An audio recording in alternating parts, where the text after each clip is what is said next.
Billy Frank.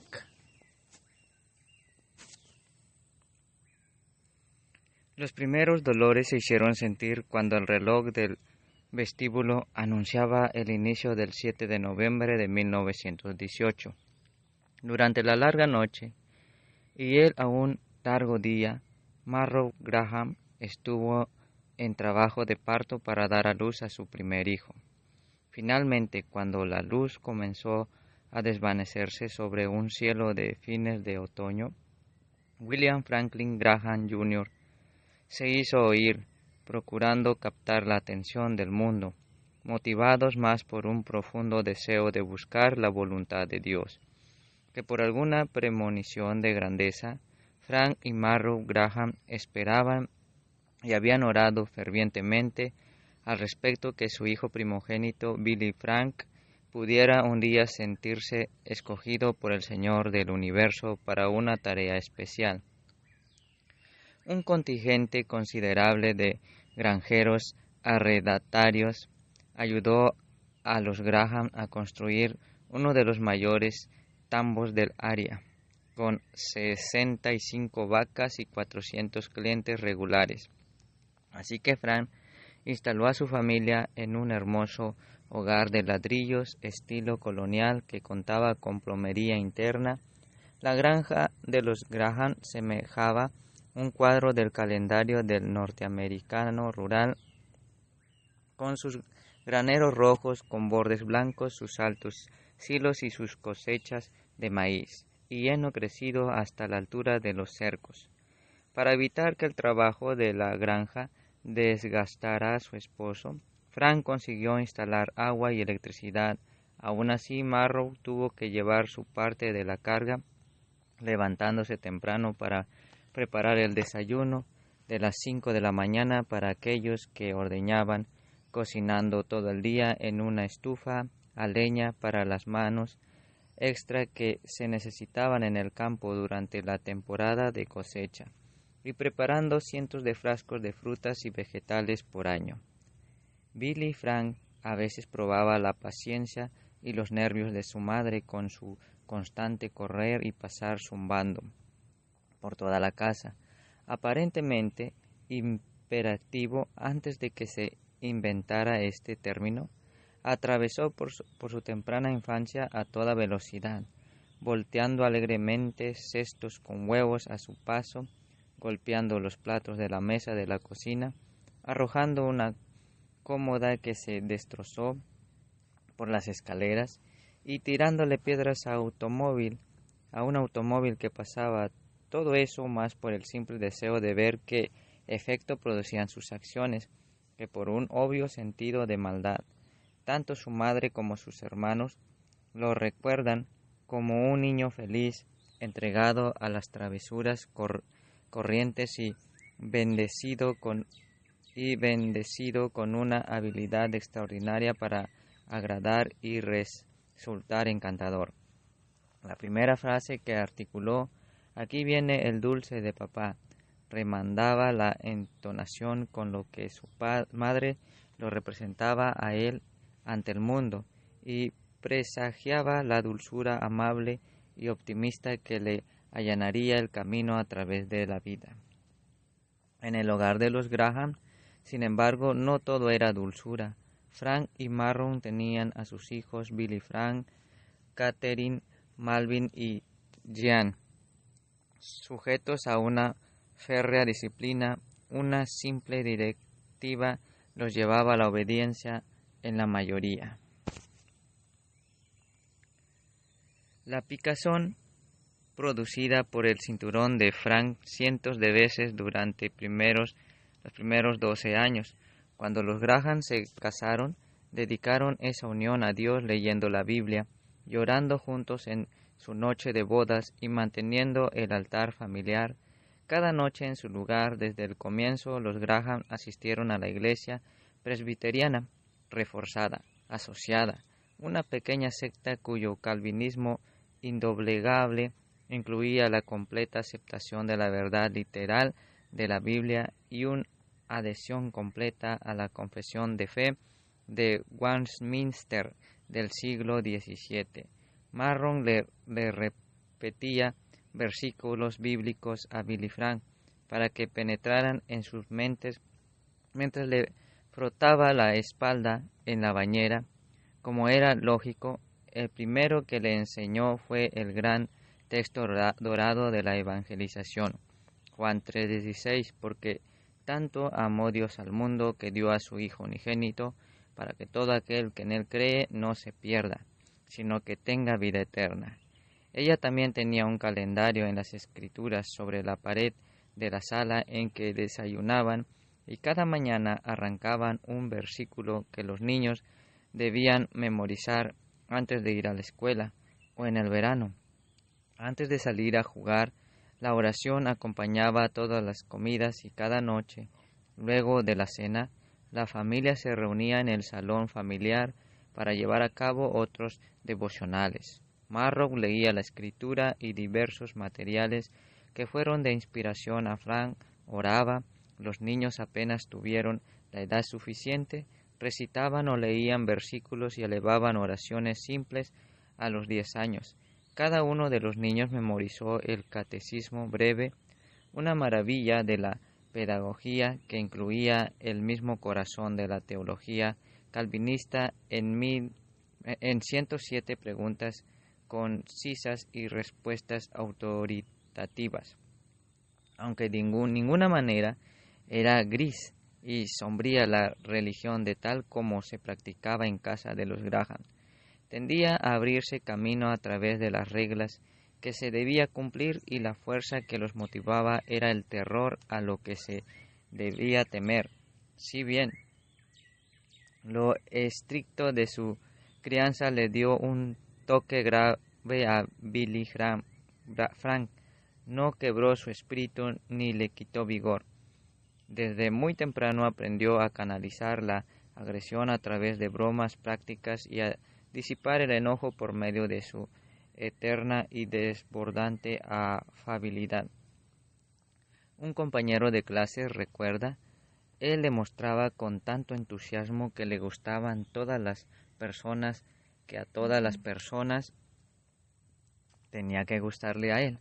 A causa de ese sentimiento de amor que parecía tener por todos, resultaba irresistible. Como vivían en el campo, los niños Graham tenían pocos compañeros de juego. Cuando Billy Frank tenía unos 10 u 11 años, resolvía ese problema al desarrollar una inesperada adicción a la lectura. Leyó Tarzán y luego iba gritando por el bosque para recrear la historia, por lo general eligiendo a Catherine y Melvin como los simios obedientes.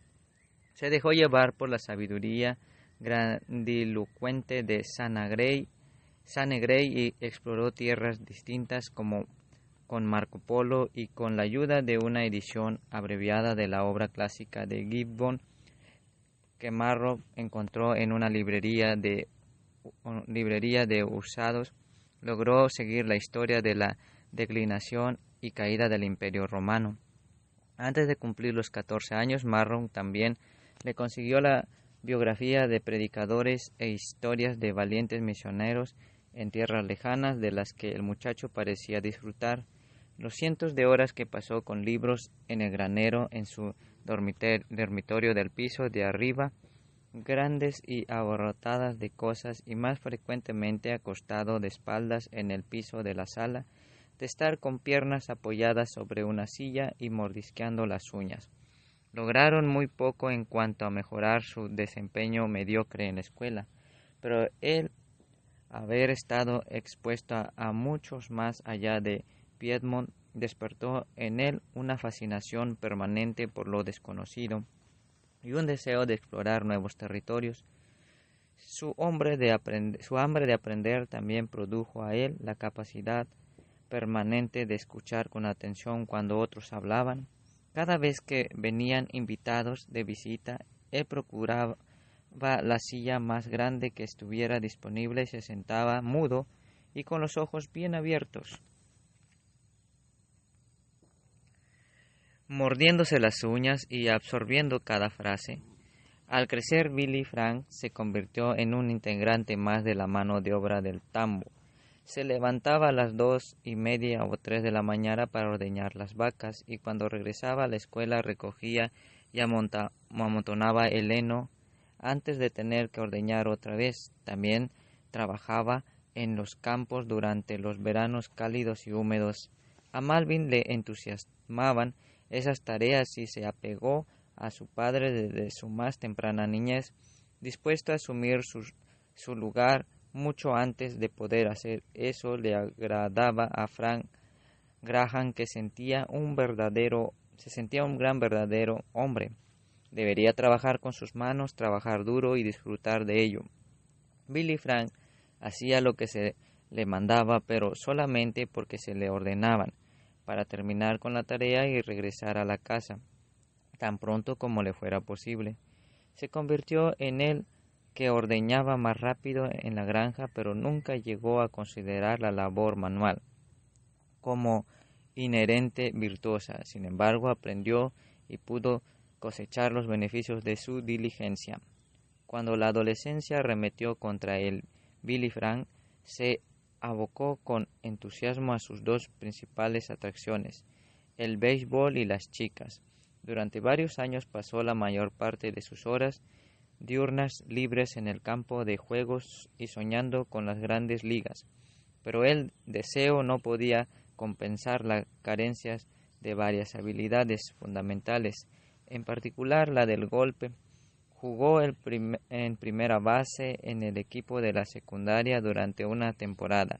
Se anotó para 4 lanzamientos en un equipo semiprofesional y le dio la mano a Babe Ruth cuando el Bambino pasó por el pueblo en una gira arrasadora. Pero esos fueron los puntos más relevantes de su brillante carrera. Tuvo más éxito con las chicas. Catherine recuerda que se enamoraba de una distinta cada día. Realmente le gustaban las chicas y a ella les gustaba él. Aparentemente todavía le faltaba el toque final, como a una jirafa joven. Sus miembros eran delgados como escobilla para limpiar tuberías y su torso angosto parecía demasiado flacucho como para sostener la gran cabeza. Pero su amplia sonrisa y esos ojos celestes que refulgían desde su entorno más oscuro le daban una apariencia única, que si bien no lo hacía apuesto aún, con seguridad resultaba fascinante. El hecho de tener acceso al automóvil de su padre y el contar con una contextura con la de Charles Atlas le facilitaban largas nochecitas agradables en compañía de jóvenes damas. Él reconoció haber disfrutado de pasar tiempo con las chicas, pero insistió en que otras libertades permanecieron solo en la esfera de la fantasía. Nunca fui más allá, nunca toqué a una mujer hasta que me casé, más allá de besarla. Reconoció ese triunfo de la virtud sobre las hormonas y la influencia de sus padres, haciendo notar que Frank y Marrow Graham esperaban de sus hijos que se mantuvieran limpios y nunca dudaran de que sería así. Confiaron en nosotros y nos llevaron a vivir de acuerdo con esa confianza. Aunque resultaba eficaz llenar aquellas mentes jóvenes con las escrituras y mantener sus cuerpos puros, a la piedad legalista practicada por los Graham les faltaba la seguridad, reconforte y el poder vigoroso de una religión evangélica completa. Esto cambió en 1934, cuando un pintoresco evangelista de nombre Mordecai Ham llegó a Charlotte para llevar a cabo encuentros de evangelización, que se extendieron desde fines de agosto hasta el domingo posterior a Acción de Gracias. Fiel a la tradición de los evangelistas, el hermano Ham tenía fama de atacar el letargo del clero local, lo que indudablemente influyó sobre la Asociación de Ministros de Charlotte para que no apoyara sus reuniones. Sin embargo, durante la campaña de Charlotte, pareció concentrarse mayormente en los criterios permanentes de la predicación evangelística, el pecado y la salvación. Tal vez Debido a que su propio ministerio era frío con respecto a la evangelización, los Graham no asistieron durante más o menos una semana, pero Billy Frank posteriormente aceptó una invitación del jefe de sus arrendatarios que convocaba a los jóvenes a asistir a los servicios y a las reuniones evangélicas. Pronto se convirtieron en la principal actividad nocturna de la familia durante los siguientes 2 meses. Cuando Billy Frank se unió a los entusiastas, 4.000 almas que habían dentro del rústico tabernáculo de madera de pino con techo de chapa y piso de acerrín esparcido, pronto sucumbió ante él el aroma sulfuroso de aquellas explosiones del evangelista. Ese hombre se paraba delante, señalaba con el dedo y mencionaba todos los pecados que tú habías cometido. Recordaría años más tarde, te hacías pensar que tu madre había estado hablando con él. Para evitar la mirada penetrante de Ham, Billy Frank se unió al coro, a pesar del consenso que existía con respecto que él no podía cantar nada. Se sentó allí al lado del Grady Wilson, que compartía aquella motivación, que no tenía nada que ver con la música. Grady y su hermano mayor, T.W., eran hijos de un plomero que conocía a Frank Graham del Club de Hombres Cristianos. T.W., al que abreviadamente solían llamar simplemente T, era alto y apuesto, grande, era más bajo y corpulento, tenía un entusiasmo irrefrenable y una inclinación humorística muy pueblerina en esa concepción de la vida que le permitía descubrir la comicidad donde quiera que estuviera y si no inventarla. Billy Frank conocía a los dos muchachos, pero dado a que asistían a diferentes escuelas secundarias, no habían estado juntos hasta esas reuniones evangelísticas. La amistad que creció a partir de las experiencias que compartieron en aquellas noches frías de otoño durarían por el resto de sus vidas. Billy Frank había hecho un acopio mental considerable de las Escrituras y por ser vicepresidente del grupo de jóvenes de su iglesia, probablemente nunca imaginó no ser un verdadero cristiano, pero la predicación de Ham amplió sus conciencias con respecto al pecado, convenciéndolo que no le habían entregado completamente su vida a Cristo.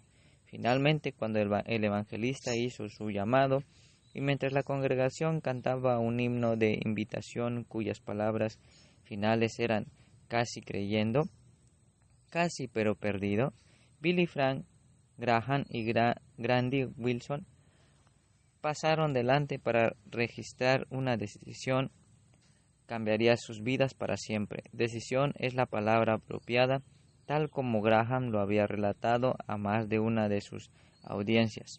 No tenían lágrimas en los ojos, no sentían ninguna emoción, no escuchaban truenos, no hubo relámpagos. Vi que una señora junto a mí tenía lágrimas en los ojos y yo pensé que algo debía estar mal en mí, por no me sentía conmovido. Pero allí mismo tomé mi decisión por Cristo. Fue así de simple y así de contundente. En su hogar más tarde esa noche, Billy Frank les anunció a sus padres: soy un muchacho cambiado, lo que sus padres aprobaron, pero en su habitación del piso de arriba, en privado se preguntó si se sentiría diferente al otro día. Finalmente cayó sobre sus rodillas junto a la cama y dijo: oh Dios, no entiendo todo esto.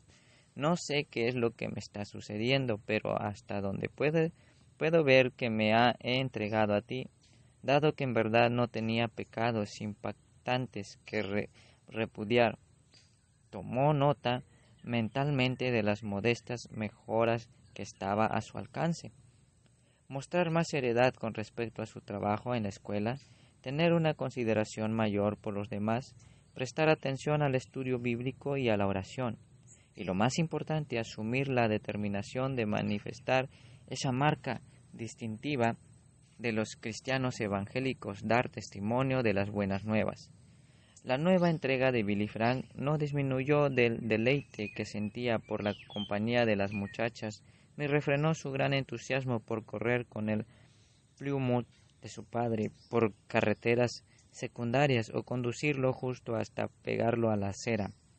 En el centro de Charlotte, de hecho, cuando la familia comenzó a asistir a la iglesia presbiteriana de la 10ª avenida de Charlotte,